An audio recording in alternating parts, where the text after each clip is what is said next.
Hello বন্ধুরা, তোমাদের সাথে আমি সৌফিক। দুদিন যাবৎ এখানে অনেক বৃষ্টি হয়েছিল, সেই কারণের জন্য ছাদের উপরে আসা হয়নি এবং ছাদের গাছগুলোকে দেখা হয়নি। তো ছাদের গাছগুলোর অবস্থা দেখার জন্য আজকে এসেছি।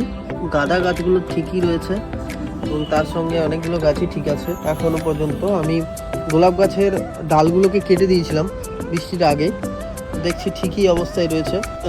গোলাপ গাছে দেখছি নতুন পাতাও গজিয়েছে এবং ফুলের কড়ি এসছে। বাট আমি বুঝতে পারছি না গোলাপ গাছের মধ্যে এই সাদা সাদা কি একটা হয়েছে। তোমরা যদি কেউ জানো বন্ধুরা, তাহলে অবশ্যই কমেন্ট সেকশনে জানাও। আর এটা কি করে নিরাময় করা যাবে? গাছটা পাতাগুলো কেমন যেন মরে মরে গেছে। যদি এটার কোনো উপায় থাকে অবশ্যই কমেন্ট সেকশনে জানাও, তাহলে আমরা অ্যাপ্লাই করব।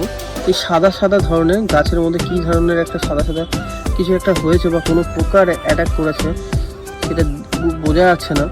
গাছটা কেমন যেন হয়ে গেছে। গাছটা খুব ভালো ছিল। এরপরে রয়েছে এখানে অনেক ধরনের ফুলের গাছ, লঙ্গর ফুলের গাছটাও বেশ ভালোই রয়েছে।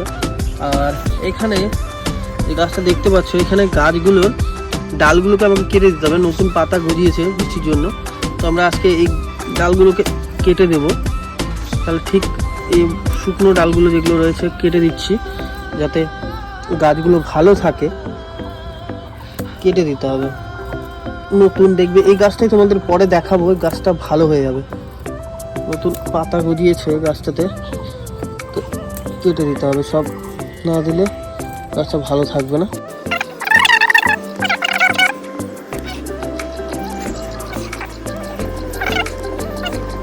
কেটে দিলাম, গাছটা একদম ক্লিন করে দিলাম। এদিকে রয়েছে অনেকগুলো গাছ, সেই গাছগুলো এখনো ভালো রয়েছে। আমরা চলে যাচ্ছি আমাদের জবা গাছে। জবা গাছটা সাইডে ছিল, তো ফুল ফুটবে, কড়ি চলে এসেছে। আর এখানে এই মাথাগুলো কেটে দিয়েছি, এটাও একটা জবা গাছ। বাট এই যে এই গাছটা হলো আমাদের গোলাপ গাছ, অনেক দিনের পুরনো গাছ। বাট এই গাছের নতুন পাতা গজিয়েছে দেখেছি, কিন্তু এই গাছের মধ্যে ওই সেম প্রবলেমটা, সাদা সাদা কি হয়ে গেছে বুঝতে পারছি না। সাদা সাদা কি এটা তোমাদের যদি জানা থাকে অবশ্যই জানো। দেখো সাদা সাদা একটা কিছু একটা গাছের মধ্যে দেখা যাচ্ছে। এর মধ্যে কোনো কিছু যদি স্প্রে করতে হয় অবশ্যই জানো, তো বুঝতে পারছি না গাছটাতে কী করতে হবে। আর এদিকে রয়েছে আমাদের ফুলের গাছ।